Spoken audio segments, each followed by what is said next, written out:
જામનગરના ગોકુલનગર પાણખાણમાં એક યુવકની હત્યાનો કેસ સામે આવ્યો। યુવકના સાઢુભાઈ અને તેના બે પુત્ર સામે હત્યાનો આરોપ લાગ્યો છે। પોલીસે એક સગીર સહિત 3 આરોપીઓ સામે કાર્યવાહી હાથ ધરી છે।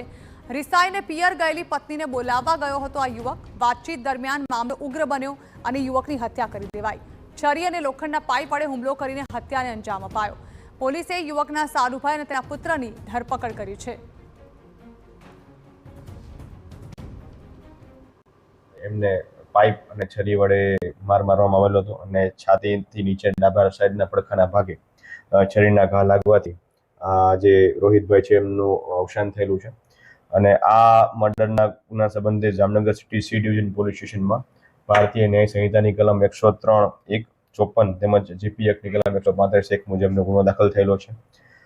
જે બંને આરોપી છે નરેશ તુલસીભાઈ પરમાર અને સુજલભાઈ એ બંનેને હસ્તગત કરી આગળની કાર્યવાહી ચાલુ છે। તેમજ કાયદાના સંઘર્ષમાં આવેલા કિશોર અંગેની પણ આગળની કાર્યવાહી ચાલુ છે।